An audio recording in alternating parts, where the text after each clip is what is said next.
Hello, everyone. Much to your surprise and a little bit of my own, I'm going to be kicking it off tonight.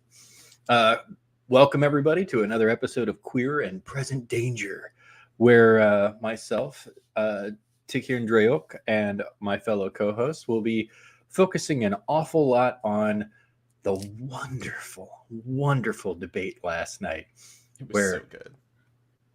in the words of George Steele, that ass got spanked. And with that, I'm going to pop it over and let the co-hosts introduce themselves. Tyler, why don't you jump in? Hello, everyone. I am Tyler Thulin. That is my Instagram username. You can also find me on TikTok at Tyler Thulin. And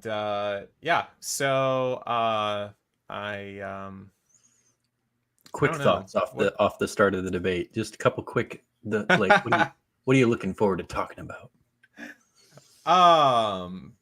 Wow. I don't think that I've ever seen Trump that unhinged.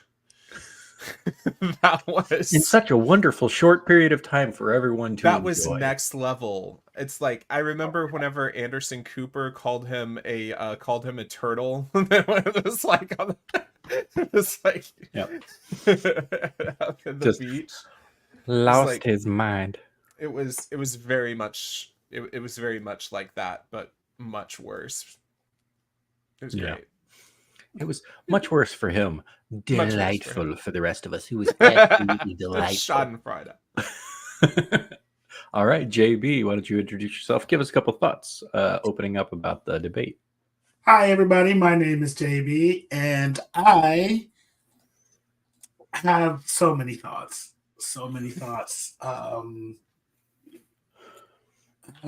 Donald Trump did a lot and also literally nothing at all yesterday.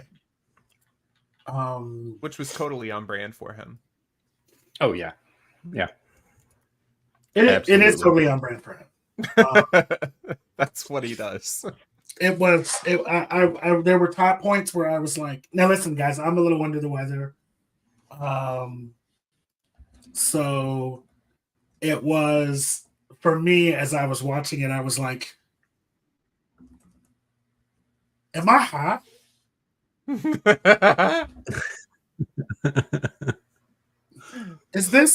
What is happening? Yeah. Okay, I'm not high, but maybe I should be. So that debate like the was first like time we've you seen watch Sausage Fest.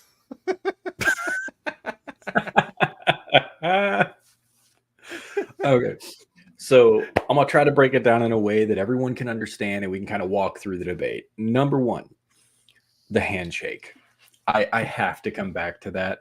The fact that sad man just trudged his way over to his podium right off the bat. To me, and it was brought up by other people that I've listened to and I've looked into over this. To me, that was a fantastic point at the very beginning that Harris was like, "This is my stage. I will come over to you and I will shake your hand. You are not getting to hide behind your podium. I'm going to introduce myself. I've never met you before. You were a president and I was a senator and we've never met." That should say everything about how much you reached out to try to talk to the rest of the people representing this country. So, hi, I'm Kamala Harris. That's how you say it. Now we can start the debate. Anybody else's thoughts on that? Because to me, that literally on the stage set the stage for how she was going to approach that. Like, you don't get to hide. I agree with that. I think there was a level of like, she's showing up. She's showing essentially who owns this stage. You know, she was like, "You're in my house, and in my house, you play by my rules." Mm-hmm. And that seemed to be kind of a theme that continued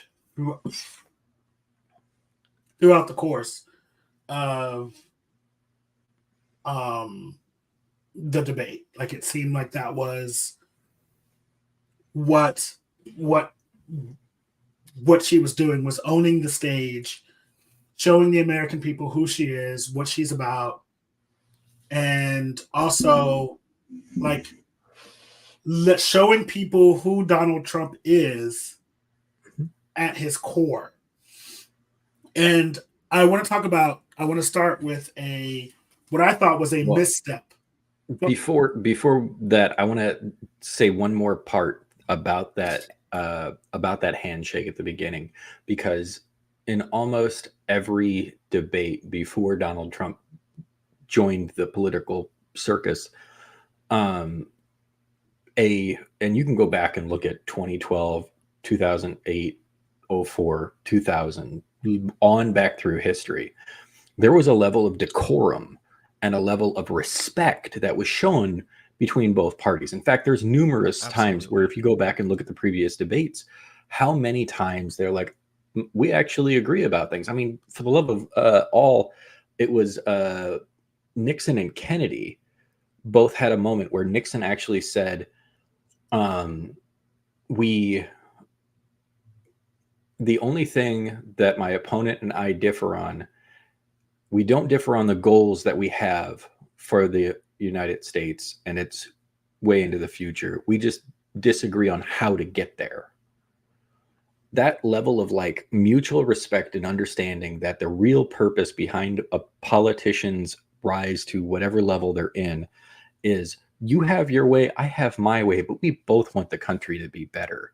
Right. That's what it used to be. And Harris walking on stage and trying to shake his hand, trying to meet him in the middle like it's been done for decades before he showed up, was a perfect example of the presidential respect that she tried to show. Yep. Yeah. Okay, sorry. You can go into your misstep, but that was the first thing I wanted to bring back to, was that level of like just presidential position that she showed right off the bat. Well, I was going to say the one misstep that I had was, and it was when I felt a little uneasy going into it, because PTSD, was when they asked, the very first question was, do you feel like Americans are better now than they were 4 years ago? And she dodged the question. And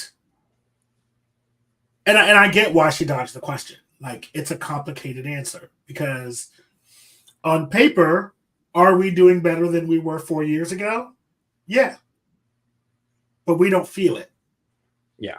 And so, to me, I think had she said that, like on paper, like it's complicated.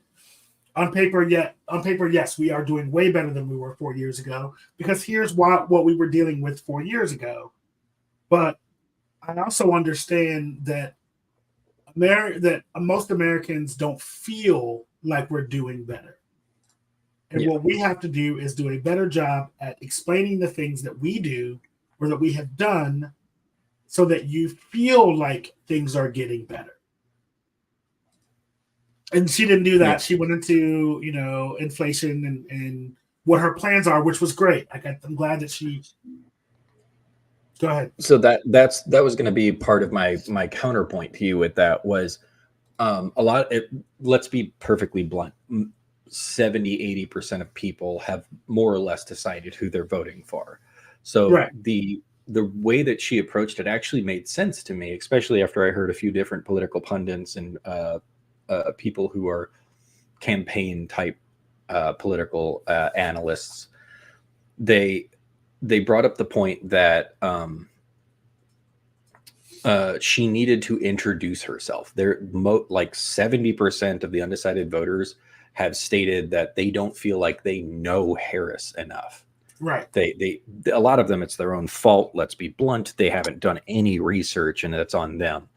But they haven't actually seen her, because she hasn't done town halls. She hasn't done interviews and stuff like that for people to have a chance to see her, other than up on a stage at one of her events. So that her taking that first question and stepping away from it, dodging it, I do agree that would have been a fantastic way to insert that, but she needed people to understand her background and who she was, because without that, going into that might have garnered a few points from people of like, yeah, thank you for stating these facts of why we are doing better. 15 million jobs, CHIPS Act, the Infrastructure Act, literally rebuilding this country. The fact that they've actually built some of these various plants and things that they've said they're going to be building here. All of that is very great on paper, but you go ask someone in the street, are we doing good? Are we doing better than we were 4 years ago? And a lot of people are still going to be like, nah, man, like, I'm terrified of Trump taking over. Or on the other side, I wish Trump was back, because at least then we felt powerful. So there's that sense of like, without worry that she wasn't going to be able to have people figure out who she is. Tyler, any thoughts on that? Yeah, I was just I was reading another article on the New York Post just to kind of get the alternate perspective of Harris, and they were pointing out that they like to use this rhetoric that she, quote unquote, repeatedly didn't answer questions, or she repeatedly misspoke about things and was not called out on it at all. And the only shred of evidence that they can give to it is is when asked about Afghanistan, and that how much responsibility she had for the Afghanistan withdrawal debacle, and her answer there, which I actually think is pretty fair. Just saying that she supported the decision, but it was really Trump that had negotiated that the entire time, and they were just there. So it's like, yeah, how are you supposed to keep something from completely falling apart when it's been obviously set up to fall apart? That was the point. Yeah. And we'll jump a little further into the question here. Yeah, we can jump actually a little further into the debate. I was going to come up on this later, but this is a great segue of the fact that at the most masterful moment in the entire debate that showed how much prep that Vice President Harris had put into prepping for this was that Taliban period, where she talked about how he had former President Trump had started negotiations with the Taliban, which, just to remind anyone who is unsure about what exactly was happening, the war in Afghanistan was against the Taliban, who then paid fighters to come in as insurgents and literally kidnap, murder. I won't say other things that they did, because we will try to stay, our word. Yeah, they would do well. That and various other things being, removed. Torture. Forms of torture. That's a great way to put it.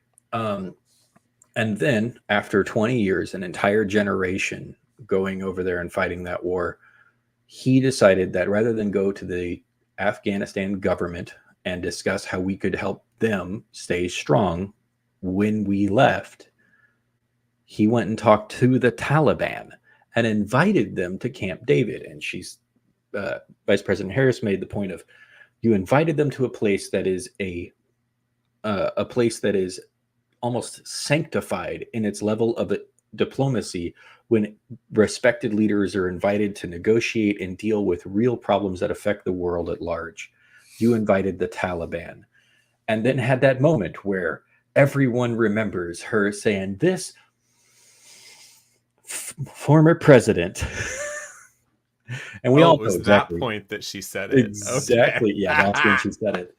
Was brought them in and did that, and then managed to swing it at the end point of that to, and I don't remember if it's the same time, but basically just threw it out there and had him have to try to find a way to respond to that. And if I can find the exact thing, I'm going to look it up so I can quote it better. But it set up the stage of a failure on his part. It swung that whole topic that I don't know if it was at that time that they brought up the Afghanistan withdrawal, but it was a great work to show, yeah, you did something terrible.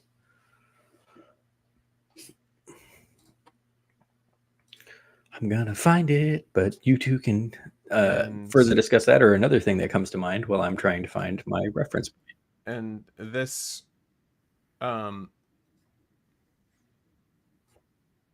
journalist, see what I did there? I did. What was it? Said that I said this journalist said that there was no mention of 13 dead American service members. But that was, I guess, the reason that. Yeah. The other thing that I the noticed Taliban. with that first question was, I think Donald Trump was actually on a good path on the first question, because he did do a lot of, he was all doom and gloom, but we know that's just what he does. He lives in doom and gloom. And, his cage hadn't been rattled yet. It was literally just, so I was like, okay, he's holding his own. He hadn't started eating dogs and cats yet. Yeah, no. Yeah. Let's get to that. So that was the thing I was trying to remember, but keep going because I'm going to find that thing first, actually. Here's the thing that has me so confused about the American people. That we can be that there are people who can be so enamored with a man with the thinnest parchment of skin that he can be baited by the mere mention of crowd sizes. Because it was crowd sizes that set him off. And then once he was set off, he could not get back on. Almost to the point where I was like, what do we do? What is happening here? I encourage you to attend one of his rallies and then watch people leave. That's where I was. And the thing is that she didn't lie. Like, she didn't lie. She didn't say, these things are not true. Like, she didn't say anything that wasn't true. She didn't say anything that we can't verify with our own eyes. We have seen people leave the rallies. We have seen him talk about Hannibal Lecter. We've seen him talk about electrocuting and sharks and all of these things. So I don't get, if you are supposed to be the most powerful man on earth. You are the president of the United States. Were. Huh? Were. Hopefully never again. But the fact... On a technicality, because of voter fraud. That you can't... We're not doing that. I was talking about his presidency. Oh. The fact that you can't, at any point in time, admit that you're wrong. Go ahead. No, kid, go ahead. I'm almost where I wanted to be for it. Okay. Because I wanted to make sure I had the question and everything, because the whole moment is a perfect example of what I was trying to talk about. But go ahead.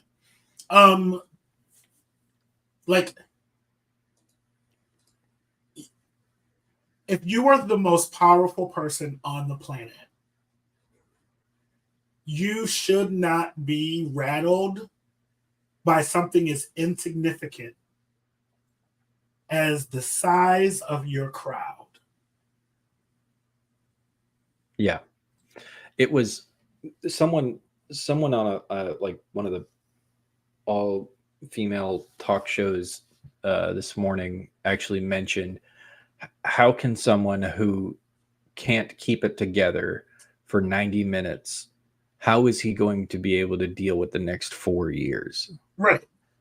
And it was a very blunt but very accurate statement of like, if you get this rattled from somebody who is just tacking like little points against your ego, how are you going to handle literally everyone, and I mean everyone, both allies to the United States and not, calling you a name? You literally used the word nuke 3 times in the course of describing Putin and the war in Ukraine. You use nuclear weapons multiple times. Why is that even in your head? Why is that something that you're bringing up as a thing that, people need to even be concerned about? Nuclear weapons are a terrifying thing, and the use thereof would be responded with in terrible ways. But I'm going to bring it back to the thing that I wanted to talk about for the masterful way that Harris handled this.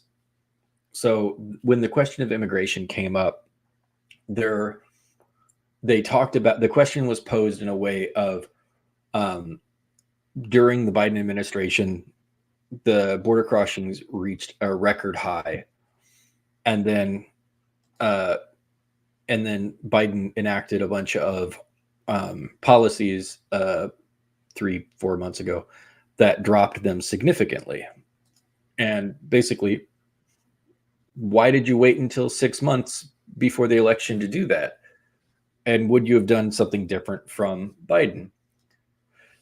Takes that moment to build biography for themselves, specifically stating the fact that she is the only one on the stage who has actually prosecuted transnational gangs, letting people know her past, letting people know what she's done in the past. Then talks about the fact that she was involved, she helped with negotiations, she was trying to deal with stuff for that bipartisan bill to try to get better border security. Described the bill to actually say, like, we had all of these things that were ready to go. Then attacked the opponent by stating, you made a phone call to your Senate buddies and ended that.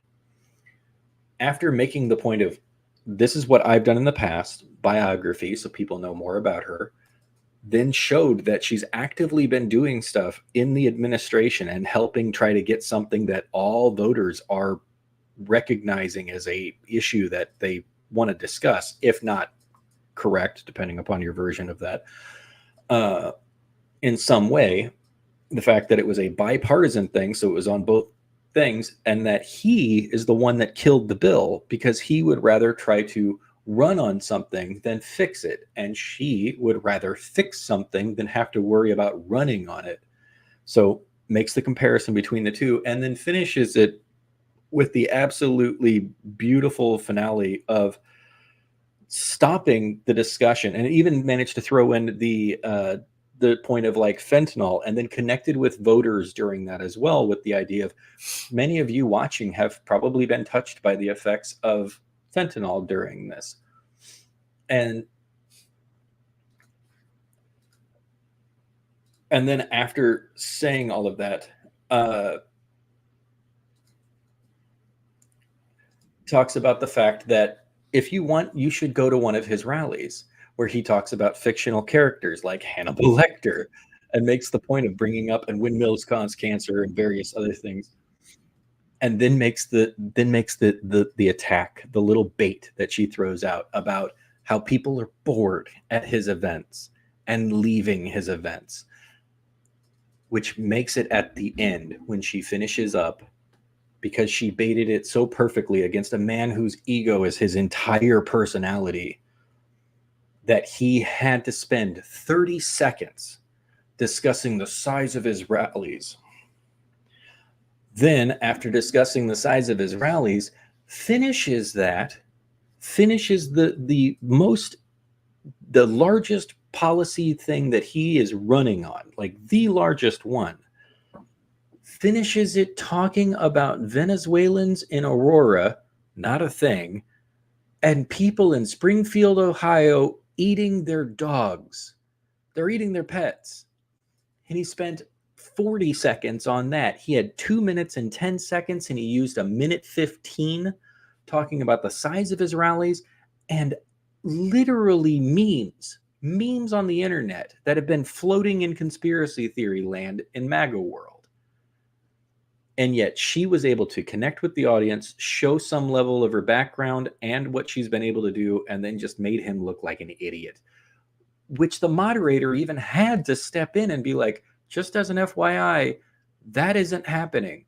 But I saw it on TV. Abe Simpson, can you hold up for a minute? Not Abe's, not an old man yelling at clowns. Yes. The memes are there, and I love it. But we also, Like, I this also was want the to Springfield they were talking about, and we found Trump. I also want to talk about that was funny. Jon Stewart is hilarious. I also want to talk about the question before that when they go into abortion, and he has to be fact checked that there is no, and let me say this directly into the camera, there is no state in which you can get an abortion in the 9th month of pregnancy. There is no state in which you can get an abortion after the baby is born. It doesn't happen. It's literally referred to as murder. Murder.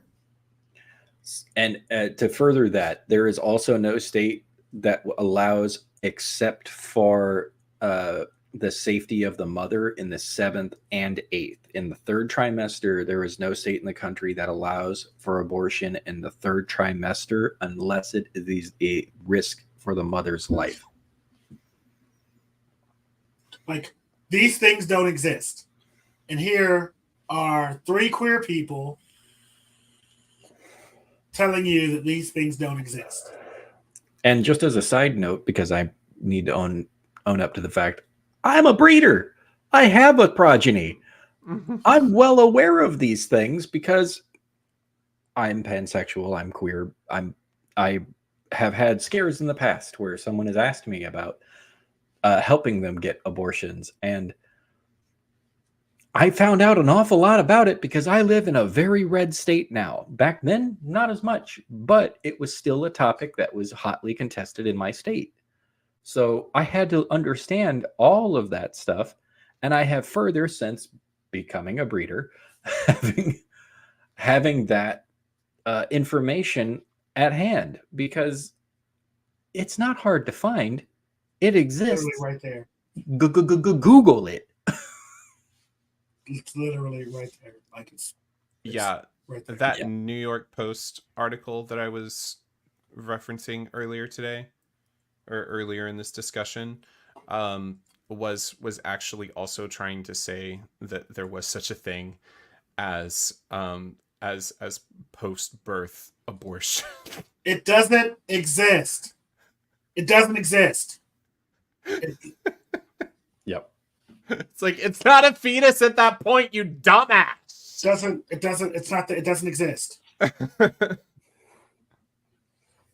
So like the one of the moderators had to fact check that, and they were upset. They're like, "Oh, it's a 3-on-1 debate." It's not a 3-on-1.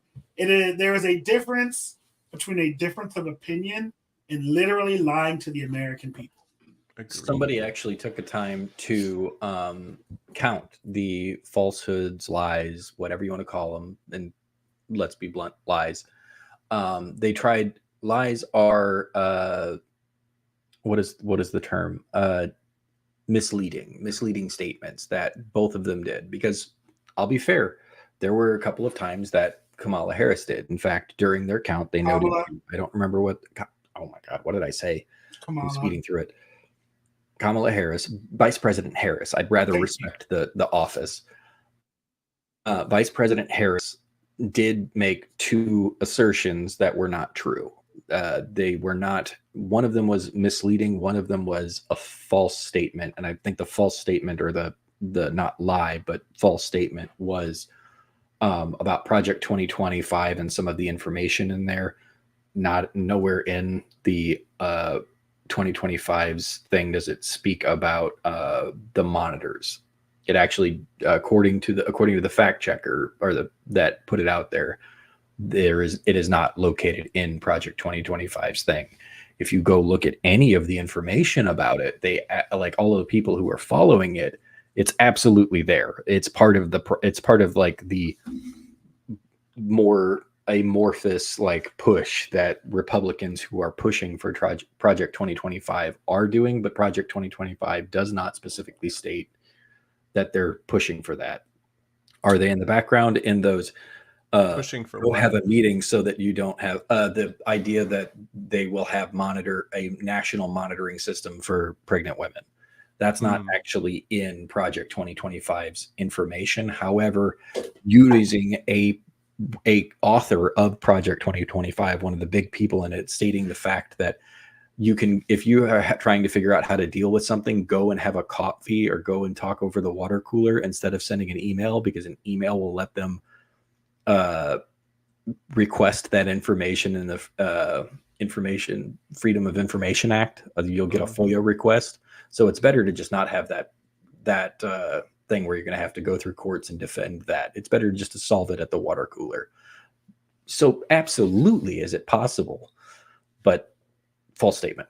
Either way, I'm spending way too much time on that because there were 29 that Trump did. He had 29 lies, like just false statements. There were 18 other misleading things that he said. So in total, he had almost 40 or almost 50 false statements or lies that he pushed out through that. So by comparison, it was just vastly different. Yeah. And I think that for me, as I was watching it, as someone who reads books and, does learned things, like some of them were flatly over false. Lauren Boebert. You can like Kamala Harris is a Marxist. That is the moment that I would have looked into the camera and said, I am not dealing with a person, an opponent, who lives in the same reality that I do. I live in the reality that we all live in. I don't know where he lives. That's another example of something she just like busted up laughing at that point. Yeah. And he's like her dad is a Marxist professor. Yeah. That was something else that Vice President Harris did masterfully in this, is she looked at her opponent to be able to like communicate to the opponent. He never once looked in her direction. Never once. And then when she needed to make all of us realize that this debate isn't about him, it's not about me, it's about you. She referenced it at least 3 or 4 times where she specifically looked directly into the camera and talked to the American people. We're discussing things that are going to affect you. He hasn't said anything. He literally had 0 policy statements the entire night. And when asked, oh my God, and when asked about his 10 years that he has had, 9, whatever, to repeal Obamacare, the concepts and plans took me to the ground. The concepts thing, and there was a meme that was fantastic that was posted on X and just floored me. We don't call it that here. Twitter. We're all old enough to realize that X is the trash fire that it has become. But the meme on Twitter, the X Twitter, yeah, the site formerly known as Twitter, had one that said concepts. I have a concept of a plan. I've heard that before. And then posted a picture of the Ocean Gate guy. Yep, I saw that. And I literally put my phone down at my desk and just went, holy shit. Like, that's a fantastic example, though. He doesn't have one. So all these people who are like, they're doing that Obamacare and it's ruining this country with its overpriced bills. What's his plan? Do you have a plan? I have a concept of a plan, but I will keep it going because that's what I should be doing until I have something better, and it will be better. And I'm so you've had 9 years with great economists to be able to design something that would actively help the American people, and you have a concept. You at the absolute most would have, well, you'd probably try to get yourself a third term, but you'd have 4 years to pull out something, and you don't have a clue. GTFO. And Pretty much. Another moment I want to dive into a little bit was the January 6th conversation. Because two things happened that made me visibly angry. The first thing was his absolute refusal to take any accountability for what happened on that day. Comes to the front of the congregation. You literally, let me get it. You riled these people up by telling them lies and falsehood For 2 or 3 months. for 2 or 3 months. And then regardless of whether you said peacefully or patriotically or not, you sent them to the U.S. Capitol with the intent of disrupting the peaceful transfer of power. That is what you did. So when someone asks you if there is anything that I would do differently, the correct answer is yes. And then say, maybe, just maybe, I would not have told them to go to the Capitol.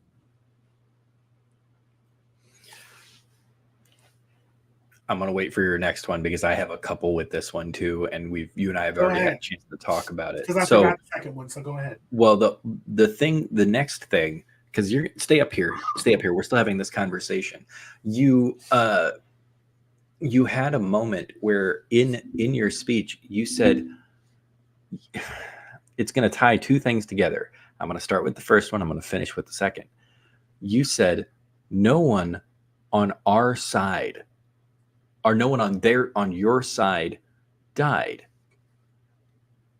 First off, you just said on their side, which means you were siding with the January 6th insurrectionists. First off, that is a bold ass statement to say someone on your side. Whose side? Are you talking about the American people? Because that's who was injured during that. You were trying to interrupt our ability to have a free and fair election and a democracy. You lost 60 court cases, and then you're saying no one on their side died. I'm going to stop there and caveat into that by itself is a lie. It is a dark and terrible lie. 7 officers died as a result of that. None of them died. One of them did the next day because of injury, because of a heart attack based upon the stress and the all the things that occurred. Several others committed suicide because of everything that happened. There have been 7 officers' lives that have been attributed to the January 6th insurrection as the reason that they died.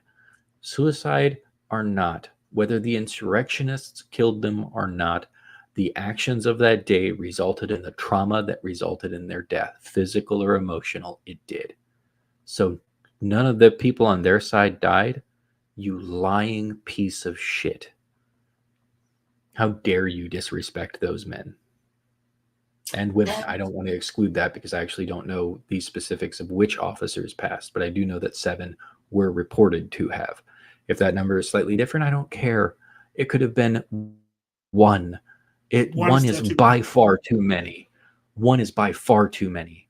And then you followed that up by saying that Ashley Babbitt died. For those that don't remember, she was the woman that I crawled was just about to through the go there. Go ahead, window. keep going. You're She was cooking. the woman that crawled through the window and was shot and killed.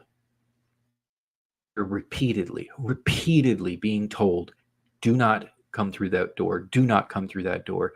If you come through that door, I will have to shoot you. If you come through that door, I will have to shoot you. And a Capitol Police officer, followed through with his duty to protect the men and women in the Capitol building from a violent person. You had to break a window to get to them. You had to break windows to get into the building. You were a violent rioter. Ashley Babbitt isn't some damned hero.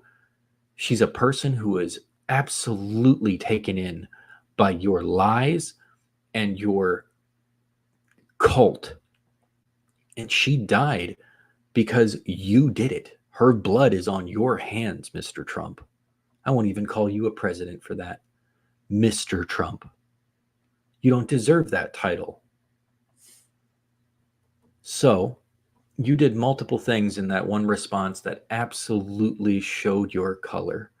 Orange. I mean, first off, so anyone that's confused, it's orange. Actually, it's more like But- it's been more like, I feel like Jaundice, this is going to be petty. go for it. I feel like he's trying to match Kamala's skin tone. It's possible. It's very possible. But yeah, that drove me up a wall. I was so infuriated when I heard his response to that I almost had to stop watching because I was so angry at that. And he called that officer a deranged lunatic. Yeah, He called that officer Wait. maniac. But what happened to Back the Blue? Yeah. they only back the Yeah. blue. Shut up, Jason. They only He- black the blue when they're wearing white hoods.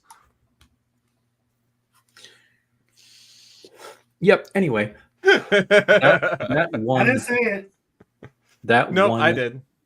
line or that one response showed every piece of how you viewed that day, hiding in the White House West Wing, watching all of these people try to enact your vengeance, which you have repeatedly stated is something that you will do day one. You will seek retribution against the people that have wronged you, which, leading into another point, was brought up by Vice President Harris, talking about the 200 Republicans that have stepped forward to say that they don't support you, that they think that it would be terrible to have you back in the office. The numerous people that worked for him, including his national security advisor, several generals, various other high-ranking individuals who have stated that he is a disgrace and a madman.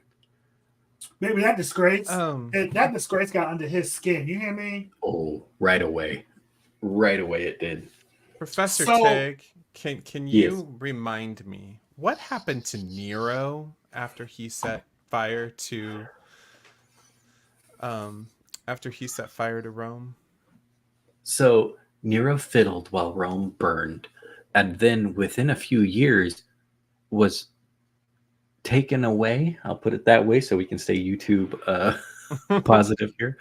Was removed by his own guards, by his own Praetorians. They saw the madman and had to remove him. The American people get to be the Praetorians in November. Let's just be honest about that. Turn the page, close the book, throw it in a fire, let it die. Let it just be in the past and a sad moment in our history. Because we can make that choice where he becomes not only irrelevant, he would be 84 if he tried again. no one would look at him and wonder if he could do it at 84. And if they did, holy crap, how crazy are you people? Because I don't think he can do it now. No, he can't do it now. Just pay attention to his ramblings, and he absolutely sounds like somebody who cannot form a coherent thought. So the other one thing I wanted to bring up, and this will be the last topic for this. We'll do another debate recap. We'll probably extend this and do more. But another thing I wanted to bring up was the fact that he did not answer the Ukraine question. Yep. So you have a person who has spoken highly of a dictator, multiple, first off, but by every nation in the world, Putin is defined as a dictator who has invaded a sovereign country. Harris stated that she would work to help Ukraine and give them the support necessary to remove the Russians from their sovereign soil. That was Vice President Harris's stance. Trump was asked the same question of what he would do, and he said there would have never been a war. I will end that war within a week. I will bring them to negotiations and end it. And I'm sorry, negotiations for Russia to fully withdraw, right? That was not how he phrased it. He never once said that he would support Ukraine. He never once said that he would help Ukraine retain its sovereignty. No, he didn't. So and he dodged it every single time they asked it. Yeah, if you're not going to support them with their sovereignty, what's your goal? To give all of the land that they've stolen from Ukraine to Russia? Putin won't even accept that. He is looking to Poland. He is looking to rebuild the Soviet Union. Why? Because he is and was a KGB agent. He saw that as the pinnacle of everything. He has murdered his political rivals. You don't have anything against that? You never even talked about, and I'm going to screw up the name, Khashoggi or whatever it was, the reporter. Oh, yeah. That Russian. You had it right. Yeah, that the Russian hit squad came and dismembered. You didn't say anything about that. You didn't chastise him. You didn't do anything. Saying it's like, you better not do this. What are you talking about? And to tie it all in together with what I was talking about with the people that said he was a disgrace, his response to that, someone very similar to Vladimir Putin. His comeback was Viktor Orban. Are you kidding me? Viktor Orban is known as an Eastern European strongman. Viktor Orban is known as a person that is working his way to a permanent presidency, a permanent prime minister position, because he is also a dictator. He has come down on LGBT rights. He has come down on women's rights. He has basically outlawed LGBT rights in his country. That man is the same as Putin. And you're telling me that your comeback for people think you're a disgrace is Viktor Orban? How much money are they paying you? Baby. That really is that's the real question. And there was also, he made a off-the-cuff remark about having conversations with Putin. Yeah. I don't remember the specifics on that one, but I do remember that being stated in there about regular conversations with Putin. And my thought was, are you telling us that you are having discussions about foreign policy with the leader of another country when you are not in power? You are not an elected What are you official telling me? granted the permissions to do that. That is, by the way, for those that are confused, what we're getting at. When he stated that he has been speaking with leaders of other countries, when he met with Netanyahu, when he has made phone calls to leaders of other countries who's saying they want him back, he is stating that he is having conversations as an agent of the United States without having been given permission or having been elected into a position. For those that are confused by that, that is actually breaking federal law. You are not allowed to do that. So you yet again have openly stated that you are breaking a federal law. I believe that's the Logan Act, isn't it? Yes, that is the Logan Act. I was trying to remember it off the top of my head, but it wasn't coming to me. But that, that those remarks do nothing but tell us that you have tried to maintain this semblance that you are an elected government official when you aren't, and you lost. And even you stated that you lost and then tried to backtrack on that real hard. Oh, and baby, let me tell you, the line that Kamala Harris said that took me to the moon, I planted a flag, got back in and came back when she said 81 million people fired you, and clearly you're still having a problem processing that. That Yeah. was funny. Yep. Yeah. So there was a interesting thing that he also stated that a few people actually noted, and I didn't think about it until I heard them talking about it. He stated in got along well with Putin, even though I'm the one that ended his pipeline. I ended it. It was dead. Nobody ever heard of Nord Stream 2 until I came along. Real quick, first off, he didn't do that. Just want to say that right off the bat. He did not end the Nord Stream 2 pipeline because he was trying to make the comparison to the Keystone pipeline. Which, by the way, for those that are curious about that, the Keystone Pipeline was actually noted as having broken through several times Native American Lakotas. Yes, ancestral lands, and was noted as not actually bringing much, if any, real resources to the United States. It was not going to do the great things that they claimed. All evidence basically said it wasn't going to do fuck all, and it was going to be, and has already, for the sections that were completed, been an environmental disaster. But during Trump's presidency, the Nord Stream 2 pipeline actually was 0% when he started and was 90% complete whenever he left office. So it was built during his tenure. But there was also a major event that occurred with it. And if I can find it, I'll try to bring it up. But the Nord Stream pipeline was attacked and badly damaged. I'm trying to see if I can find the exact time, but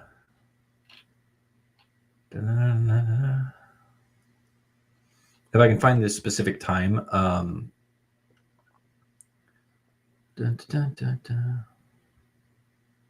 yeah, and in while U.S. sanctions 27 would have killed the project, by 2021 it was a fait accompli. The Biden administration denounced Nord Stream 2 as a bad deal and a danger to European energy security.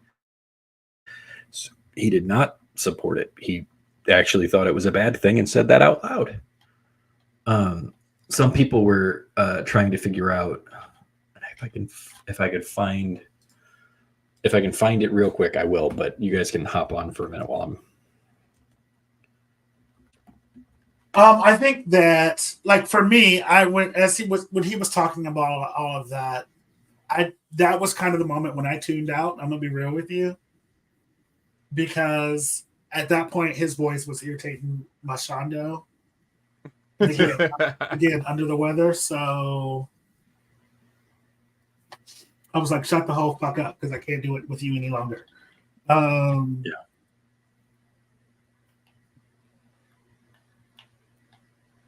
But I think that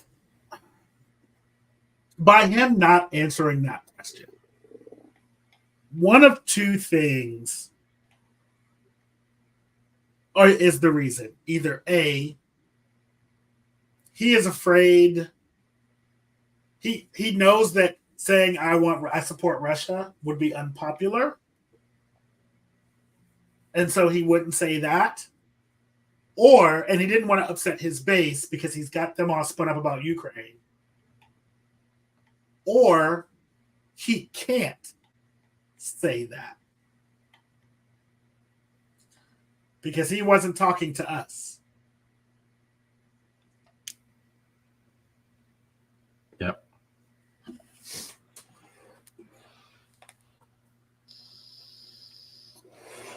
Well, I think that we can come to our final notes for this evening. Would either of you like to kick us off with your final thoughts on the debate and kind of generally what all happened? Kamala Harris won. Donald Trump lost. That's all I got. Tyler? Pretty much. I mean, she wiped the floor with him in that debate. I think I said the messages I sent yesterday was, this is a hate crime. I think is a bloodbath. Really, and it's crazy to me. I mean, not surprising, but it's crazy that that Donald Trump actually thinks that he won, and that the people actually think that he won that debate, because you really have to be delusional to think that. Oh, baby, the Delulu is strong. In any capacity. And the rhetoric going around that that it wasn't a fair debate, and that that it was rigged because they weren't calling her out, and blah blah blah. Like, seriously, save it for Fox News. I really hope that they do a debate on Fox News. That will be really interesting. Because she knows how to hold her ground and how to be composed, and she knows how to talk to people when she's not in her element. You know who I was thinking about it just now? It just occurred to me. Could you imagine? And again, Kamala won. Let's just call it a spade a spade. Could you imagine Pete Buttigieg? Ooh. That would be an amazing thing to see. That would be amazing to see. Pete would absolutely destroy him. The amount of times that Pete Buttigieg would have been called friend of the court would have been insane. Because you know what? I would tell you right now, I felt the N-word was on the tip of Donald's tongue all night. All night. I felt like he was like, just, can I say it once? And just, can I just say it one time? When she brought up the Central Park 5 and all of that stuff, I'm like, because when they asked about the race conversation, my response literally would have just been, his actions speak for themselves. I don't have to say anything. Next question. I would have done the same thing she did at the interview. Next question, please. Yeah. I think that for me, the debate was, because I used to do debate. I actually went to a national competition on political policy, and we had to defend a paper that we wrote for basically issues that were affecting in current politics. And watching watching Vice President Harris masterfully and regularly be able to show their presence of give the information about the background, lay out the groundwork of these are things that I have done, lay out the idea that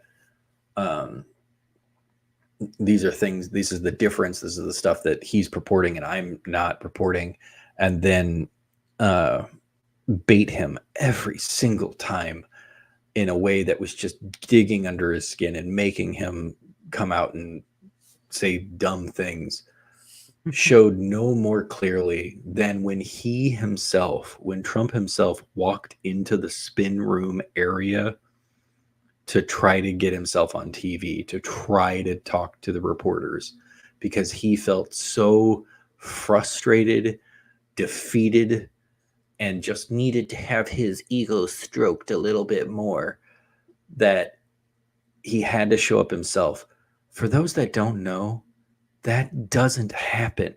When you finish a debate, you leave it to the people that you put into that room to spin your information for you. You are supposed to set the mic down and walk away proudly and let your people spread your message. Yep. He had to show up himself because he felt his ego was that tarnished. He had to go find attention because it's the only thing that seems to satisfy him. Harris won the debate.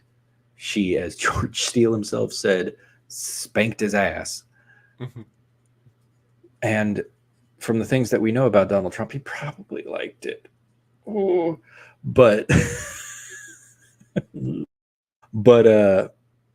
it was, from every part of it, a fantastic representation of someone who is more than capable of stepping into that office and leading with dignity and knowledge and with everything that we look for in a president. And then we looked across the stage and saw a whining, petulant, disturbed, weird, well, I'm not even going to call it child because he's an old man. And I'm not even being ageist. I'm being a factual person about he is the older person in this by a generation. And he is incapable of not letting go of these crazy thoughts in his head. It might be about time for him to find a home. Yeah. Did you say find a I will home? I will did happily say vote that. in November to help him find his Happy Acres retirement community. Just don't send him to Shady Pines because that's where Sophia is at. No. And we don't We need that. ain't sending him to Sophia. We ain't sending him there. We on our way. We don't want to meet him. But I honestly think it was fantastic. He can go retire in the overall Sarasota. debate. I do too. I think it was a He's good gonna retire in debate. Clearwater.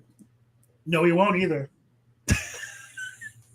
Where is Mar-a-Lago? It's in Southern Florida. it's in Southern Florida, but I think it's in Jupiter. Yeah, that's it. That makes sense. Because they got more stupider. But I'm so mad at yeah, myself I think for that one. it was a fantastic debate, and I really do hope they do another, because unless he figures out how to not be him, He's already said imagine that he's it not will be- doing another one because he already won this one. Of course he did. Of course he did. And for anyone that is curious, no, he didn't. It was a one-on-one debate. The moderators just had to correct legitimate falsehoods that could cause real issues if they didn't. They could literally cause people to freak out and go attack the Virginia governor that he was talking about, to go try to stop people who are murdering newborn children, stop people from going to Springfield, Ohio to keep people from eating cats and dogs. Not a real thing. Not a real thing. But you know what? I mean, I feel like it should be mentioned that currently most shelters around this country are full. Don't do that. Stop it. spay and neuter your pets, and please So- go and help. And Yes. please go help find these animals homes. I'm not saying open up a restaurant right next to the shelter or anything like that, as some memes have shown. Yeah. I'm just saying spay and neuter your pets and maybe think about adopting one or two Yeah. or five. They're speaking as someone who has adopted multiple animals from shelters. They're fantastic animals. They really just want homes. Like it's a thing. Like when I'm ready for cats, I'm totally going to adopt one, and probably from the cat cafe in Kansas City or in Joplin. And I think we should finish with the absolute brilliance of Taylor Swift's announcement to that and clarification for all those that believed that AI crap, that Taylor Swift is voting for Harris Walls and signed it as childless cat lady. Oh, just Chef's brilliant. kiss. Just absolute Listen, chef's kiss. I don't have too It's much to great. give Taylor Swift, as much as Tyler keeps trying to give it to me. But I will. But when you're right, you're right. Yep. That's all I got to say on that one. I have Yep. so Does much, anybody have I have so much I can anyone give they Taylor want to Swift. call out after this? I feel like we all had a moment with Trump, but does anyone have anyone to bring to the congregation today?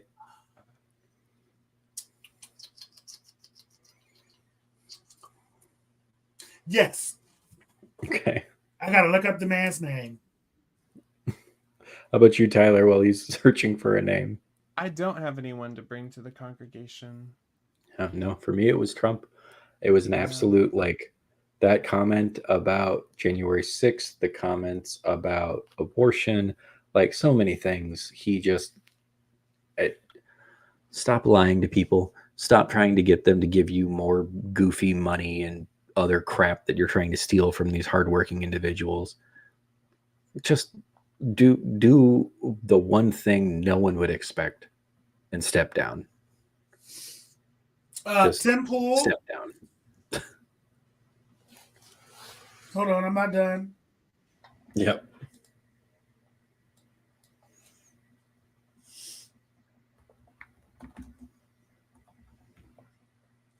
Lauren Chen.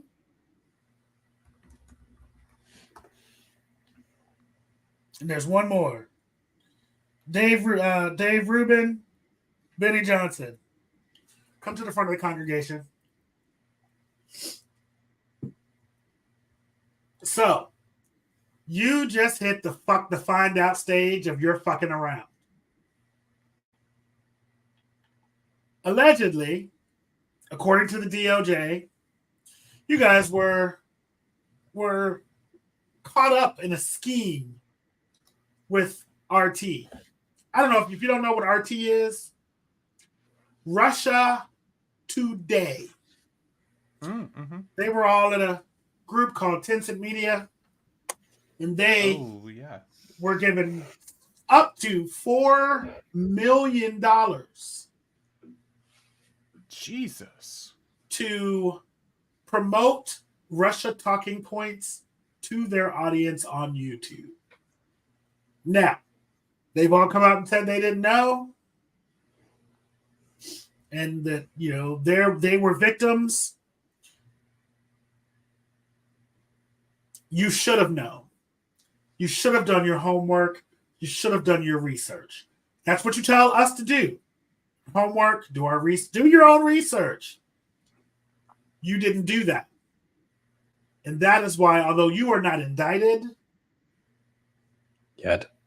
Personally, I think y'all should be indicted. Because I feel like court of public opinion. You were already getting paid millions of dollars from YouTube. Mm-hmm. And your sponsors and all of that. And someone said they would give you $100,000 per video so that it can be shown on their channel. I want you to ask yourself, because don't ask me, because I might take the money too, I ain't gonna lie. But I want you to ask yourself, where did I go wrong here? Because to me, the answer of where I went wrong was I was already making really good money. And a company came to me and said, we will give you $100,000 per video. And I didn't ask, where is the money coming from? Because if you read the document, which I did, you will see that one of the things that the people who were giving you the money was complaining about is how they were giving you the money and they weren't making money back. Yep. So then, if they weren't making the money back, where is the money coming from? You didn't ask that question. And while ignorance is not a crime, fraud is. So it's acting as a foreign agent, but you know. And I'm not sure, but isn't unwittingly being a foreign agent still a crime? Yes. Claiming that you don't know or you didn't know is not an acceptable excuse. That's like saying, I didn't know if I ran that stop sign I was going to kill someone. It don't matter. You still broke the law. If someone tells me they're going to give me a large sum of money for something I'm already doing and making a large sum of money on, I am going to ask additional questions. Mm-hmm. Yeah, you really and want every to know single one of the answers things to said those we were questions. already doing it anyway, so we didn't see a big deal in it. Baby, that's called clues. When we was little, there was a whole show about it with a dog named Blue. There was a whole song. Y'all remember the song? We just figured out Blue's Clues. We just figured out Blue's Clues. We just figured out Blue's Clues. Because we're really smart. And you didn't do it. So here's what I need you to do with the money that you received from those people. I need you to go to the Harris Walls campaign and just go ahead and deposit that money in there. Mm-hmm. Because you got hoodwinked, you got bamboozled, you fell for the okie doke. You didn't land in St. Basil's Cathedral. St. Basil's Cathedral landed on you. I thought of one. Go ahead. I'm done. Excuse me, Mr. Ashcroft. Would you mind coming down to the front of the congregation? You know what? That was the one on. That was another one that was on this list. But you go ahead. I'm gonna let you cook. I would love to have a conversation with you about the will of the voters. And let's not forget the actual abilities that you have as the Secretary of State. The will of the voters required 180,000 signatures to get abortion on the ballot in Amen. November. 380,000 produced. 380,000 were produced.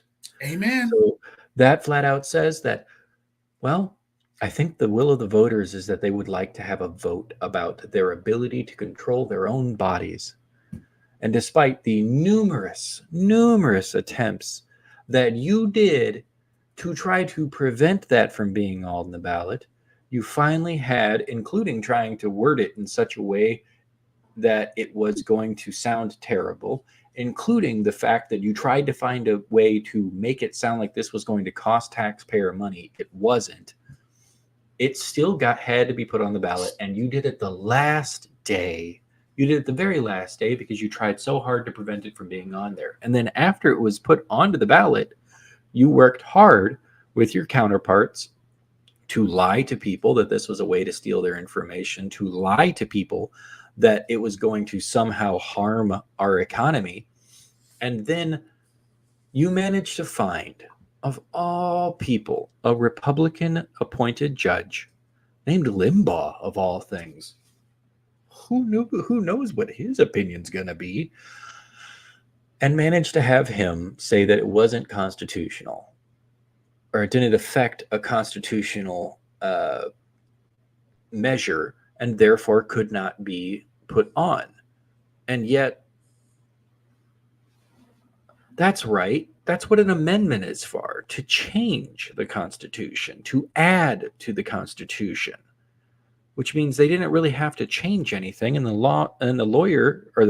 judge that you went and found was just making shit up, which is why the other day, whenever it went to the Missouri Supreme Court, which for anybody who's anti-abortion and is going to be like, well, the Supreme Court will hear about this. No, they won't. No, they won't, because it doesn't affect the country. It affects the Missouri Constitution, and therefore will stop at the Missouri Supreme Court. And yet the day before it was supposed to go up there, you illegally made a decision to pull it from the ballot, which you did not have the authority to do. You were not able to officially pull it from the ballot, and yet you tried to assume the level of autocracy that you so want, to be able to define what can and cannot be put before the people of Missouri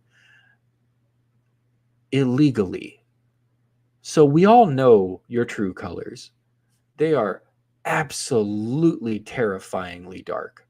You are a terrible individual with a heart that I believe even the Grinch would think was small. The original Grinch, not the recovered Grinch. But you did all of that, and then the Missouri Supreme Court said, there's no problem with this. It can go back on the ballot. So despite everything, it will be on the ballot in November. And when it passes, because almost 70% of Missourians, a very red state, believe that abortion access is a right, it will go in, and it will join 12 other states who are also voting on it right now. So despite this wonderful procession of idiocy that the Republican Party has tried to push, saying it should be a state decision, every single state has voted it into their constitution. Every single state. They have not lost once. And if all 12 join, I don't know the total number, but we're getting darn near 20, which means fascinating thing that occurs for those that are unaware.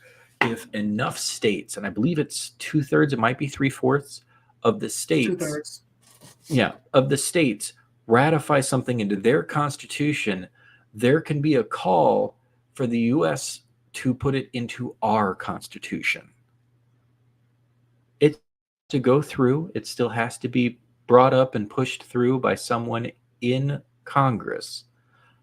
But if you have that many people who've already decided that this is the route that they want to go, there is not a politician in the country who will stand in the way who wants to be reelected. So in a small way, thank you to the Republicans and you too, Mr. Ashcroft, for allowing us to push closer to an amendment to the U.S. Constitution guaranteeing a woman's right to choose. I hope you have a happy day. Please go sit down. I have one more. Tyler, do you have one before I do this last one? You just made me think of something. I do not have one. Andrew Bailey. Please come to the front of the congregation. You can't even sit, just stand. Now, I don't know if you've done anything lately because really, quite frankly, I'm tired of seeing you on my Twitter. But what do you do? What is your job description? What are the things? I believe that part of your job, you work for us. You know what I'm saying? You work for us. What you need to be doing is working for the state of Missouri. You need to be working for us, the will of us. I don't give a shit that you have a hard on for Joe Biden. None of that is my business. But if you are doing things like suing over subpoenaed records for impeachment inquiries and all, like, you're not doing the job for us. You're not doing the work for the people. The people who elected you and the people who did it. Because I didn't vote for you. I'm gonna be real with you. I didn't put your name nowhere near my ballot. As a matter of fact, I saw the bubble and I went in the opposite direction. But pay attention to sweep your own front porch before you start talking shit about what's happening in somebody else's windows.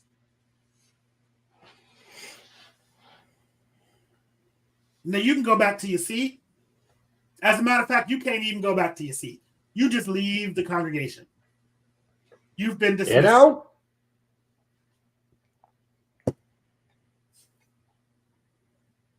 And that's all that I got on. Yeah. Okay. Guys, thank you. Go ahead. Yep. I was going to say thank you all for joining us for our first, possibly, review of the debate. And it was so fantastic. And we really appreciate the delight that debate was. But thank you all for joining us. I'm Tikhir Dario. You can find me at Tikhir1 on all of my social medias, mostly at this point, are Shadows to Light, my blog where I talk about my mental health and my journey in the LGBT community as well as the leather community, trying to bring a little bit of the conversation about mental health to everyone and bring everyone from the shadows to the light. Tyler, how about you? Hello, everyone. I am Tyler Thulin, and I am working on some new music and stuff that I cannot wait to share with y'all. I got with my brother, and he's been doing the guitar licks and stuff for a song that I wrote a number of years ago that I've sang it a cappella a few times, including on my TikTok and my Instas. And so I'm really excited to finally put it to music and get a demo out. Yay! Yeah. JB? And once again, my name is JB. You can find me everywhere. You can stalk your ex at Little Star 8481. You can find us all here on the YouTubes at KCAPC. Like us on Facebook at both Kansas City Alternative Podcast Collective and Queer in Present Danger. We're there for both. We're there on both. We really, really thank you guys for coming in and watching us. Thank you, Tig, for taking over hosting duties for me. I appreciate it. I did a thing. Yay. You guys, everyone have a great evening. Remember to get out and vote in November. Get your ass out there and vote. Bye-bye. Have a good night, everyone.